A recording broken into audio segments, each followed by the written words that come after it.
21 ғасыр технология мен жаһанданудың заманы. Қай кезеңде болмасын, адам болып жаратылғаннан бері бұл білімділік ең актуалды тақырып болып табылған. Адамзаттың қазіргі жетіп отырған деңгейі, әлемдік жаңалықтар, адамның өмірін жеңілдететін технологиялар, көліктер, барлығы осы адамның білімінің жемісі болып табылады. Білімділіктің кереғар ұғымы ол надандық болып табылады, білімсіздік. Білімділікті ғалымдарымыз бұл жарыққа теңеген, ал надандық ол қараңғылық.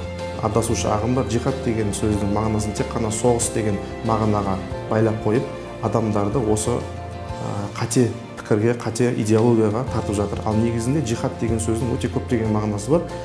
Құрандағы келген мағыналары көбіне ол жаңа адамның өзінің нәпсісімен күресуі, немесе сол жолда аянбай күш жұмсауы осы жихад деп аталады.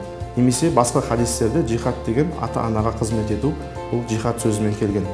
Яғни адамның жалпы жақсылықта ұмтылуы, жақсы нәрсе жасауы, оның сол жихад деп аталады араб тілінде.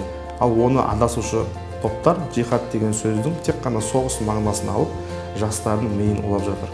Деструктивті діни ағымдардың таралу себебі, жастарымыздың сол ағымдардың жетегіне кетуі, бұл ең басты себеп білімсіздік болып табылады. Енді біздің қазақ халқында білікті бірді жығады, білімді мыңды жығады деген жақсы сөздер айтылған. Құранның ең бірінші пайғамбарымызға түсірілген аяты бұл оқу деп түсірілген. Яғни оқу деген өте маңызды дүние исламда. Өйткені біздің оқу арқылы адамның дәрежесі көтеріледі. Басқа бір Құранның аятында сендердің іштеріңде иман келтіргендер мен білім берілгендердің дәрежесін көтердік деп айтылады.